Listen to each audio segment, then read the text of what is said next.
popular. I did the things that I thought that I needed to do. I chased the things that I needed to chase. I wanted to sound right, look right, talk right. And that led me to relationships, that led me to toxic relationships, that led me to, partying, that led me to a drink, that led to a drug, that led to this addiction to not feeling like I was normal, like feeling normal was the worst thing I could feel like. And I always found myself in this same place where I would go down this spiral every time that I would fall into this, and it may be different for anybody else, but for me it was always the same. I would get to this point to where I wished I was anybody else in the world but me. I wished that I could just be anyone else except me. And I had to be me. And there were times where I would just get in this. And I would think, the world would be better off without me. And as heavy as that weighed, anytime that it happened, there was someone interceding for me. Not preacher me, I wasn't praying, I wasn't reading the Bible, I wasn't fasting, I wasn't preaching, I wasn't coming to church, I wasn't going to altar calls, I wasn't paying tithes, I wasn't doing anything of that. And he was interceding for me. It's the hardest thing to grasp about the love of God is that he could be our biggest advocate. It's because he doesn't love what we do, but he loves who we are. His love isn't based off of what we've done or what we're doing. It's based off who we are. And it's hard to think in your human mind because everything is based on what we do. Our jobs, our careers, our livelihoods. We base our decisions, right? Like if someone wasn't nice to you, you wouldn't like them. You like things based on what they do. But God has the ability to not even take a factor in of what you're doing. Jesus, to me, he's not arms wide open because I'm in his will. He's not somebody in heaven looking down who's proud of me because I preached a good sermon.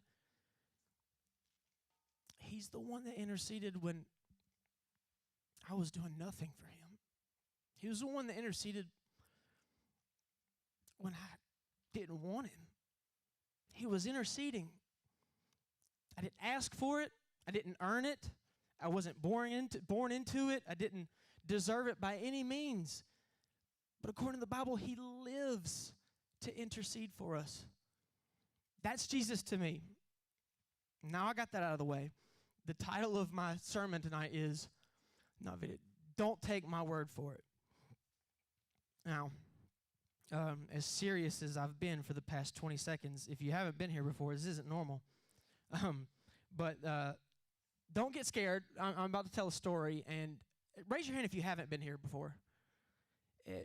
Everybody? Just one? Okay, I'm so sorry for the story I'm about to tell. Okay, when I was a kid, I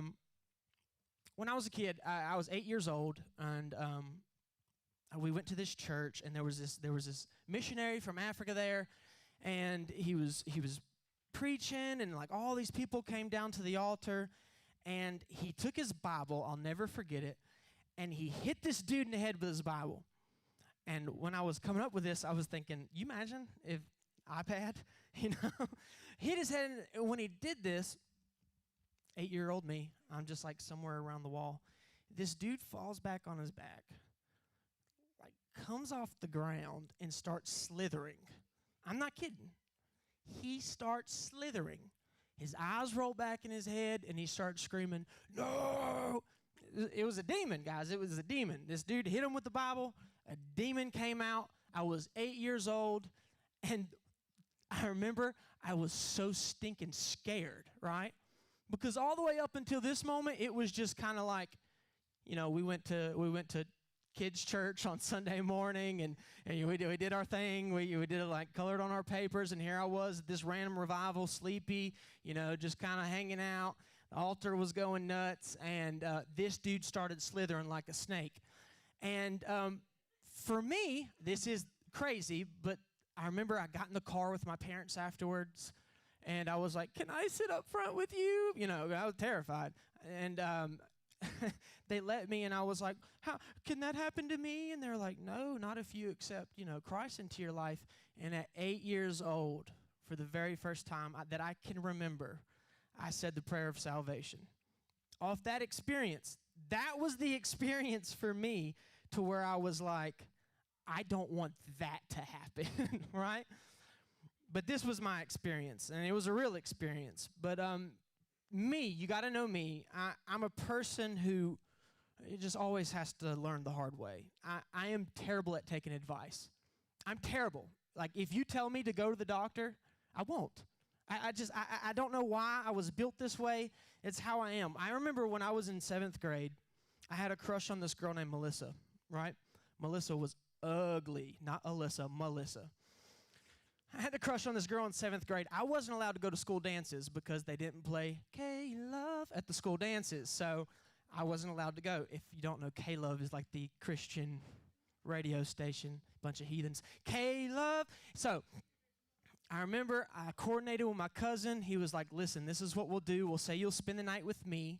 You'll come outside. I'll tell my mom I'm spending the night with you. We'll walk up to the school. I was in walking distance. We'll go to the dance, and she'll be yours, dog.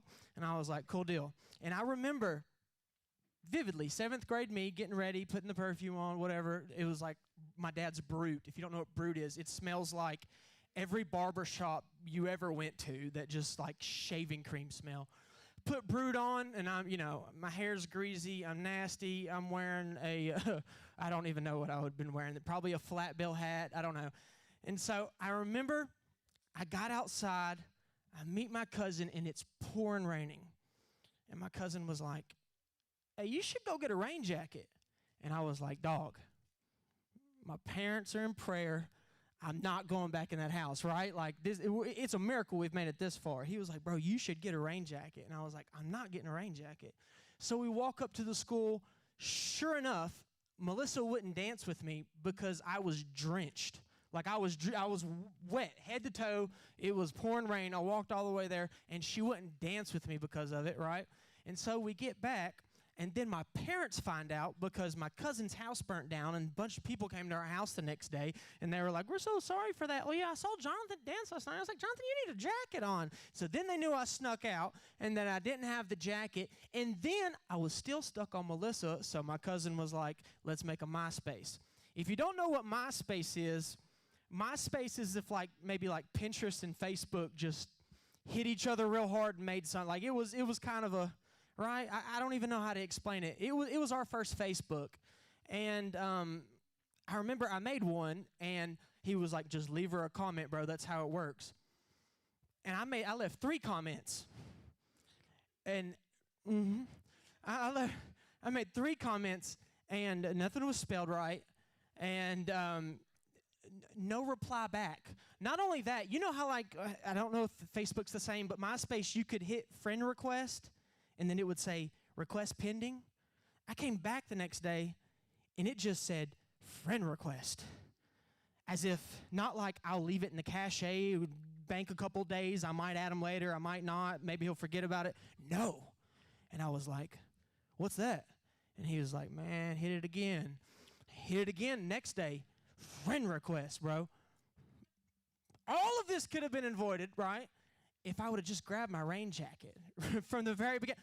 Then my parents found I had MySpace, and I got grounded again, y'all. I lived my life grounded from about probably 8 years old to about 23. I was grounded, all right? Grounded that whole time. And you might say, if you would have just had your rain jacket, Vipp, you would have been perfectly fine. None of this would have happened. But I would argue and say if I did have my rain jacket, that of course Melissa would have fell in love with me. I wouldn't have met my beautiful wife today. I wouldn't be here preaching today. So technically, I was right.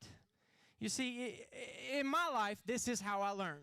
The lesson to me is more valuable than what could have come from it, if you will. But I've been like this with everything. My dad told me there's this high wall behind our house. He said, don't walk on that, you'll fall off. Sure enough, I fell off. I broke my arm. He said, don't drive fast, you'll wreck. Sure enough, first car I drove, I flipped it with my learners. I went to Ecuador almost a year ago. And the first thing, they're like, do not drink the water. And the first thing, I was like, what'd you say? Right? Like, I don't know why I'm like this, guys, but I am like this. And I was looking, you know who else is like this? Gen Zers. Everybody in this room. Listen, Gen Z is, what is that? If you were, everybody in here is Gen Z, right? I'm pretty sure I did that math right. I'm a millennial. Everybody in the back's a millennial. Gen Z, and then whatever you guys are, I don't know. Y'all are X-Men at this point. Alpha and Omega. You're not Alpha. Listen. You're X-Men. Everyone else, Gen Z. Gen Z, the statistics say, and you can go and read it for yourself, that's what you would do because you're Gen Z. Statistics say you don't believe anything. As a matter of fact, you are the least believing generation that's ever existed. You have the most technology, the most advancements, things of that nature, but this is exactly what a Gen Zer would do. I would say something. Listen, guys, when I was a kid, Mom would say, it's supposed to snow Friday, and you bet your bottom dollar I believed it was snowing Friday. If I said right now, bottom dollar, if I said right now it's calling for snow Friday, what would y'all do? You'd Google it, because that's what we do, right? You have the most technology, you have the most advancements, get that down. You have the most advanced technologies, you have access to endless amounts of information. Why would you believe anything? With artificial intelligence, we can pretty much just make up anything we want to now. ChatGPT, everybody's grades got better, right? Like, why believe anything that's going on? So Gen Z, this is your thing, right? Now, to be fair, you guys are the most capable of figuring things out on your own. And this is going to make me sound old. When I was a kid, I'm not that old, but when I was a kid, like if I was 10 years old, I don't even know if we had a computer, but like 11, 12, 13, when I was like 15, we had a family computer in the living room, and you had to dial up.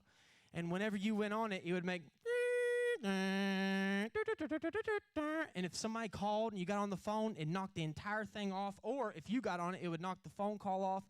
Big discretion in my house, back and forth between me and my parents, a lot of grounding because of it. But that's what it was. There was none of this like, did you hear blah, blah, blah? Yeah, I heard it. You know what I mean? Like, oh, yeah, I read about that. I saw that. You just believed what you heard. But this generation, we don't have to do that anymore, right? It's kind of made us self-reliant on our own.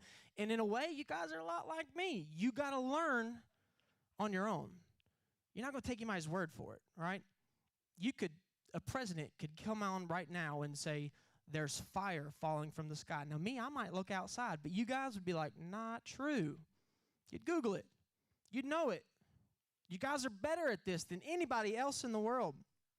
And I remember a year ago, probably a little less than a year ago, because it was at youth conference, and I was praying, and this youth group at the time consisted of like this 2 front rows, like maybe these rows, just right here. That was it. And I remember I was praying, and I was like, God, they're not gonna like me, right? I don't have anything for them. What? How do I treat them? Like, what do I say? What do I do? And at youth conference a year ago, because we're getting ready to go, I remember the Lord speaking this to me, and I was so confused. And God said, this youth group, that this generation was going to be a Thomas generation. And I was like, well, that sucks. Because if you know the disciples, right, everybody knows about Peter, right? Peter was a man. He cut somebody's ear off for Jesus. You know about John, the one that Jesus loved. He referred himself as that. You know those guys. But Thomas, like the only thing that we know about him is, A, he followed Jesus, and then he didn't believe anybody when they said he was resurrected. And so when the Lord spoke this to me, I was like, Thomas generation? Dang. Like you couldn't have gave him Judas? Not Judas. That would have been terrible. That would have been terrible. But you couldn't have gave him somebody else other than Thomas, right? The doubter, the unbeliever. Here I am crying out to God at youth conference. What can I tell these kids? And they're like, Thomas, they'll never believe you. And it just hit me, and I was like, what in the world? How can I do this? But then the more I started to study into it, I started to realize something. Thomas, like I said, he was a disciple. He dropped his net. He took off. He followed Jesus. He did everything. He surrendered his entire life to Jesus. His name actually meant twin, so he probably had a twin. He probably had some identity issues just like us, never felt like himself. However, he knew that he belonged to Jesus. That was one thing. He completely didn't sell his nets, didn't sell his business, dropped it, said, I'm following Jesus. And so when Jesus was crucified in front of him, no doubt, and he resurrected, everybody saw it but Thomas. First Mary saw it, then Peter, then John, then everybody saw it. And then Thomas shows up late. Gen Z. Thomas shows up late. And they're like, guess what?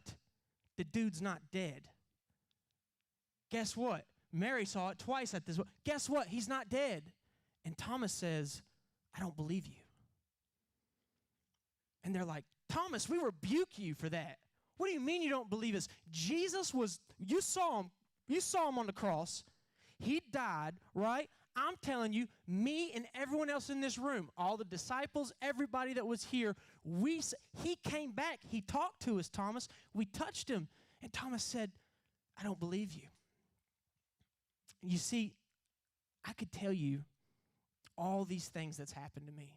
I could tell you about when I was a kid, when I had a bone growth, and I was diagnosed with fibrodysplasia, which is a bone disease that your life expectancy is like 40 years old. You basically have to live in a bubble because if you bump into anything, it'll grow.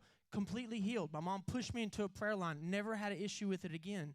I could tell you about all the preachers that would point at me and say, you're called to preach. I could tell you about the youth camp where I laid down on the floor and I trembled under the Holy Ghost and spoke in tongues, and I had all these experiences. I could tell you about how God delivered me, literally pulled me out of a hell that I can't even talk about without crying in front of you. I could tell you all those things, but you would just be taking my word for it. Thomas said, if he's not coming back for me, the Jesus that I know, if he's not coming back for me so I can see it, I'd rather believe he's dead.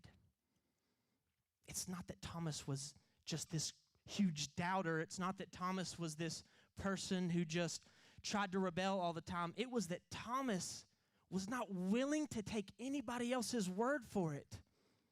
And this is what we'll try to do. We'll try to cram our experiences into y'all's minds. We'll try to tell you, you need to serve Jesus because of what I've been through. You need to serve Jesus because of the services I've seen, because of the great miracles I've seen, because of the things I've witnessed. You guys just need to serve him because of that. But I say, don't take my word for it. Here's the rest of the story. Jesus came back for Thomas. And if you're waiting on a preacher to say the right thing before you get the real... He had to experience the real thing, guys. It wasn't something that anybody could tell him. It wasn't something anybody could fake for him. It's not an experience that could be told to him. He had to experience him himself. And you have to the same way. Because if you don't, if you're waiting on a preacher to do something, you'll keep waiting. If you're waiting on another conference, they come and go, and come and go, and revivals come and go, and preachers come and go, and youth leaders come and go, and all these things, you will find yourself coming and going with them. You'll fade away and you'll come back just like those things. But there's only one thing in this world that when it comes, it never leaves, and that's the one that intercesses for us. You saw the video. I think it's beautiful that at the beginning he's imitating God. She's imitating him because we imitate what we love. And then she begins the relationships, the self-doubt, the cutting, the suicidal thoughts. We start imitating the things that we feel like we have to get some sort of feeling from until we get to this place. She had nothing to give him. At no point did Jesus get better or worse because he saved that girl. There's no qualification for it. There's no experience that I could give you that would show you what that is. I wish I could. I wish I could just say it and you guys would believe it and we would all just live happily ever after. There's nobody in that adult service that can live it for you. Your parents went through it. It don't matter. And the thing is, when Jesus came back and he let Thomas touch his hands, the beautiful thing about it was, even though he was the last to see Jesus, all of them got to see Jesus again. The one that was doubting was the one that got to bring Jesus back to everyone else. We can't wait on altar calls to be in our favor because somebody else starts it. We can't wait for the conference because it's emotional and everyone. We can't wait for a good preacher or a good worship song or just a Sunday morning to blow up. We can't wait. We'll wait the rest of our lives. We can't be satisfied with just waiting on someone else's experience to do it for us. We have to find it for ourselves. This generation, your generation, can't be satisfied with other people's experiences. You got to be like Thomas and say, I refuse to be satisfied with what other people say he is, with what other people say he did. I've got to have it for myself. Listen, if you want to play something, I'm not going to go into anything else tonight because I feel this so strongly. If you were like me, and you've found yourself in that same place where yourself is the worst person that you could possibly be, where you're constantly fighting that inner person within you because you can't stand them, you know what that is? That's Satan getting you to hate the thing that he built. The person. The Bible says that he breathed you into life. You might have been your parents' oops, but you were not an accident. God breathed you into the world. You were intentional. You have an assignment, and you feel like maybe that everyone else is living and you're just trying to hang on and you're just here for nothing. It's not true. You are here for something, but that something will pass you by so quickly if you just continue to live on other people's experiences and continue to wait on somebody else to do it and continue. What am I talking about? It's Jesus. Man, he came down. He is God that put himself in flesh, became a baby, lived on this earth for 33 years, hung up on a cross, died for our sins, was tempted, went through the same things we were going to go through, never sinned, ascended to heaven. And the Bible says he sits on the right hand of God today, and he intercedes for us right now. Even if you don't want him to, he's interceding for you. Even if you never asked him to, he's interceding for you. That means he's praying for you.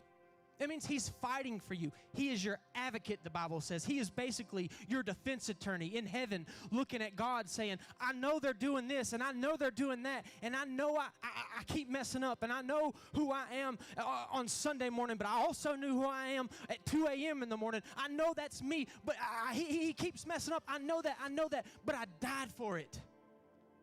I did that. So now he can be loved. There has to be no sacrifice. And it's hard to grasp because it's like, what do you mean? I didn't do anything to earn it. I haven't made it to this, this point of grace. Grace is not up here. The word grace literally means to scoop at the bottom, to pick you up from the clay. It's as low can go. That's what grace is. And that's where it'll find you tonight. You don't have to be there. You don't have to be there. You don't have to be anywhere. I'm just telling you, you cannot live this thing expecting somebody else to do it for you. You can't live this thing expecting someone else's experience to impact your life. You don't have to go so low that low don't go any lower to find it. He's available. Just like in that video, if you can think spiritually right now, he was pulling a rope. At no point did he drop the rope throughout the whole video. She was the one that dropped it. And all it took for him to come back was to pick the rope back up. I would say the same tonight.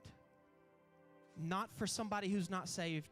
Not for somebody who hasn't been to church in a long time. I'm talking about for me, Vipp, for Alyssa, for everybody in this room. We aren't perfect. Nowhere near it. But man, There's a Jesus who's interceding on my behalf despite what I do. There's nothing more real than that, guys. And no one will ever love you like that. There's no one that'll ever love you like that. And if you can ever grab a hold of that love, it will never leave you. It will never forsake you. It endures all things. You guys can stand on your feet tonight. I don't even know how to give this altar call, but if you're like me and you find yourself constantly beating yourself up because you think, I did this, I did that, I can't be this because I did this, I did that, throw it out. Come to this altar and you tell Jesus, I want the real you. I want the real you in my life. I want the real you when I go to school. I want the real you when other people are doing it. I know it stinks. I can't do it. I know I keep messing up. I know, but I want the real you that never leaves. That when everyone else leaves, when person fails me time and time and time again, I never have to get too low because I know he never leaves. He's all you'll ever want, all you'll ever need. Not because of what you're doing, but because of who you are, made in his own image.